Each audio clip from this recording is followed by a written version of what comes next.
میں ایک اہم مسئلہ اٹھا رہا ہوں اور یہ بتانا چاہتا ہوں کہ کس طریقے سے اس ملک میں آج ہندو اور مسلمانوں کے درمیان میں ایک نفرتوں کی دیوار کو بنایا جا رہا ہے،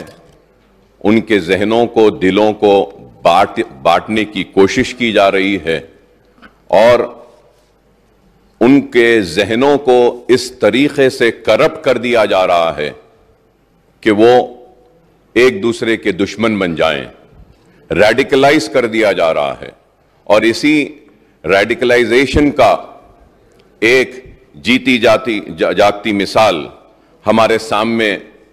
حالیہ عرصے میں پیش آئی۔ ویسے تو ہم ملک میں کئی جگہ پر دیکھ رہے ہیں کہ کس طریقے سے کبھی لو جہاد کے نام پہ مسلمانوں کو مارا جا رہا ہے، کبھی گھر واپسی کے نام پر۔ تو آج میں آپ کے ذریعے بتانا یہ چاہتا ہوں کہ 31 جولائی 31 جولائی کو ٹرین نمبر 12956 جے پور ممبئی ایکسپریس میں جو واقعہ پیش آیا، اور وہ واقعہ یہ تھا کہ ایک آر پی ایف کا کانسٹیبل جس کا نام چیتن سنگھ تھا، اس نے ایک تو 4 لوگوں کو گولی مار کر ان کی جان لے لی، جس میں ایک انہی کا ایک اے ایس آئی آفیسر تھا، اس کو گولی مار دی، اور اس کے بعد میں 3 لوگوں کو، مسلمان تھے اس میں، جن کی بڑی بڑی داڑیاں تھیں، ان کو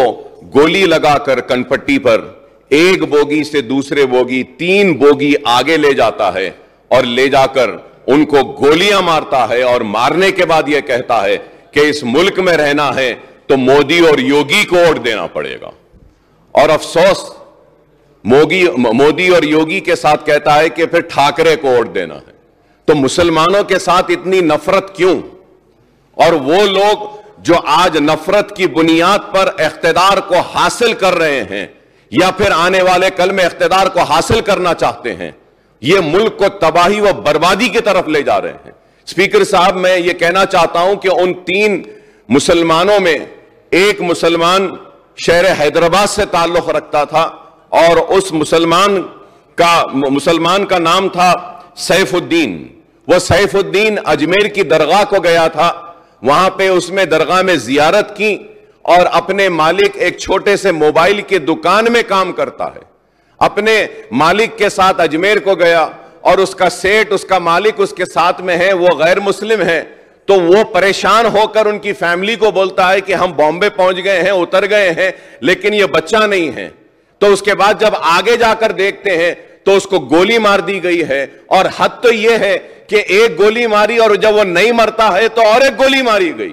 تو یہ نفرت ہے کہ آج تلنگانہ ریاست میں ہم ایسی طاقتوں کو روکنے میں 9 برس میں کامیاب ہوئے ہیں، اور انشاءاللہ آگے بھی ہم ان کو روکیں گے، ان کو شکست دیں گے۔ ہم ان کو بتائیں گے کہ تلنگانہ میں ہندو مسلمان آپس میں محبت کے ساتھ رہتا ہے، اور آج ملک کو کیا چاہیے؟ ملک کو ترقی چاہیے، ملک کو خوشحالی چاہیے، ملک کو بے روزگاری کا خاتمہ چاہیے۔ آج اس کے اوپر توجہ نہیں ہے، بس صرف نفرت نفرت نفرت کی بات کرتے ہیں۔ تو میں آپ کے ذریعے حکومت سے میں درخواست کرتا ہوں، ریکویسٹ کرتا ہوں کہ سیف الدین جو بازار گھاٹ میں رہتا ہے، اس کے 3 لڑکیاں ہیں، ایک سب سے بڑی لڑکی 6 سال کی، دوسری لڑکی 3.5 سال کی، اور تیسری لڑکی صرف 6 مہینے کی ہے۔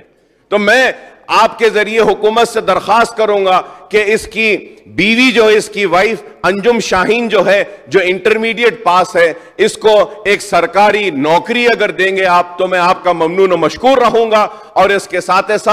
2 بیڈ روم کا فلیٹ اگر ملک پیٹ میں یا چندرائن گٹے میں جہاں بن رہا ہے وہاں پہ ایک 2 بیڈ روم دیں گے، اور کچھ نہ کچھ امداد اگر ریاستی حکومت کی جانب سے ان 3 معصوم بچیوں کے لیے اور اس کی بیوی کے لیے اگر دی جائے گی تو ایک اچھا میسج جائے گا، اور ہم بتائیں گے کہ یہ اس ریاست میں ہم فرقہ پرستوں کو کبھی آگے بڑھنے نہیں دیں گے، ہم ان لوگوں کو آگے بڑھنے نہیں دیں گے جو نفرت کی بنیاد پر ہندو مسلمان کو بانٹنا چاہتے ہیں۔ تو میں آپ کے ذریعے حکومت سے درخواست کروں گا کہ 2 بیڈروم کا ایک فلیٹ اور ان بچیوں کو کچھ کمپنسیشن اور سرکاری نوکری دیں گے تو ہم کافی ممنون و مشکور رہیں گے آپ کے، اور اس کو ضرور مسلمان یاد رکھیں گے، اور آپ کے اس اقدام کا مسلمان ساری ریاست میں نہیں بلکہ ہندوستان میں اس اقدام کی ستائش بھی کریں گے۔